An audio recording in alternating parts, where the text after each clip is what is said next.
To my video. এখন বাজে কিন্তু সকাল 9টা, কিন্তু দেখে মনে হচ্ছে না, দেখে মনে হচ্ছে হয়তো 7টা 8টা বাজে, কারণ কালকে সারা রাত বৃষ্টি হয়েছে, এখনও কিন্তু ঝিরিঝিরি বৃষ্টি পড়ছে। তো আমি ভাবলাম একটু সকালবেলার ইন্ট্রোটা বাইরে দাঁড়িয়েই দিই, তো সেই কারণেই তোমাদের সাথে একটু গল্প করতে চলে এলাম। তো এরপর আমি ফ্রেশ হয়ে বসে পড়বো হচ্ছে অফিস করতে, কারণ আজকে একটু বেরোনোর আছে। কোথায় যাব সেগুলো সমস্ত কিছুই তোমাদের সাথে শেয়ার করব, সেটার জন্য কিন্তু তোমাদের ভিডিওটা শেষ অবধি দেখতে হবে, কেউ কিন্তু স্কিপ করে যাও না। আর দেখো কি সুন্দর লাগছে মাঠটা, দারুণ লাগছে। তো চলো আমি এবার যাই, চটপট স্নান করে অফিসের জন্য বসে পড়ি। তো স্নান হয়ে গেছে, ব্রেকফাস্টে আছে হচ্ছে আজকে কফি আর তার সাথে এই ক্রিম রোলটা, মানে এটা ওই পাউরুটি, তার মাঝখানে একটা ক্রিমের ফিলিং আছে, আর খেতে কিন্তু মারাত্মক, আমার তো খুব ভালো লাগে। তো চটপট করে খেয়ে নিই, দিয়ে আমাকে এখন কাজে বসে পড়তে হবে।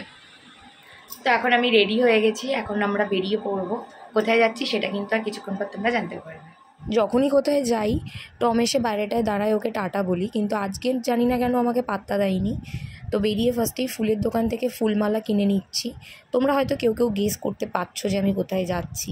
আর এত সুন্দর আকাশটা লাগছিল না আমার, মেঘ হয়ে এসছে, মনে হচ্ছে বৃষ্টি হবে, দারুণ মজা লাগছিল। রাস্তা দেখাতে দেখাতে ভাবলাম যে নিজেদেরও একটু দেখিয়ে নিই, আমরাই বা বাদ যাবো কেন। দারুণ হাওয়া দিচ্ছিল, এখন কিন্তু ঝিরিঝিরি বৃষ্টিও পড়ছে, খুব মজা হচ্ছিল। আর এটা হলো বালি ব্রিজ, কি সুন্দর লাগছে, এত দারুণ ভিউটা ছিল না যে মনে হচ্ছিল কিছুক্ষণ দাঁড়িয়ে যাই, কিন্তু সময়টা সেরকম একটা ছিল না, আর বৃষ্টিও যেহেতু চলে এসেছিলো তাই লেট করলাম না। আর এখানে এসে একটা সিঙ্গারা নিয়েছিলাম খাবো বলে, খুব খিদে পাচ্ছিল। তো তারপর মিষ্টির দোকান থেকে একটু মিষ্টিও কিনেছি, তার কারণটা একটু পরেই তোমরা জানতে পারবে। আর মিষ্টির দোকানে আসলে না বিভিন্ন রকমের মিষ্টি দেখলেই আমার খেতে ইচ্ছে করে। তো এটা ওরা বললো মিল্ক কেক, বাট একটু মিল্ক কেকের মতো খেতে ছিল না, ভালো লাগেনি মিষ্টিটা। আমার না ছোটো থেকেই পাহাড় খুব পছন্দের, সমুদ্র আমি খুব একটা পছন্দ করি না, কিন্তু গঙ্গাকে আমার খুব ভালো লাগে, এরকম চুপচাপ শান্তভাবে থাকে বলে। তো আমি এসে মন্দিরের এই জানলাটার ধারে বসেছিলাম, মাঝে মাঝে একটু গঙ্গাটা দেখছিলাম। আর এখানে পুজো হবে, আজকে অমাবস্যা আছে, তো মাকে সেই কারণে তৈরি করছিল। আর হঠাৎ করে দেখলাম সেই মুষলধারে বৃষ্টি চলে এলো। মায়ের কাছে আসছিলাম বলে মনে হয় যখন রাস্তায় ছিলাম বৃষ্টিটা হয়নি, তাই বিপদেও পড়িনি। তো এরপর মাকে সাজানো হয়ে গেছে, দেখো শাড়িটাও চেঞ্জ হয়ে গেছে।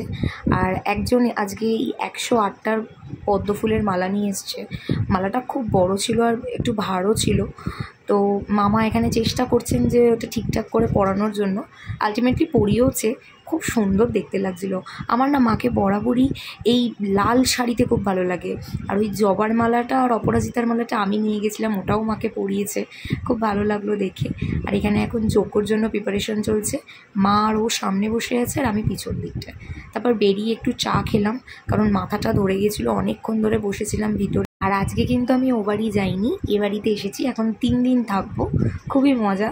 তো এখন আড্ডা হচ্ছে, খাওয়া দাওয়া হচ্ছে, আর অনেক ইন্টারেস্টিং ব্লগ কিন্তু আমি দেবো। তার জন্য যারা এখনও সাবস্ক্রাইব করোনি চটপট করে সাবস্ক্রাইব করো, আর ভিডিওটা লাইক করে দিও। Thank you for watching.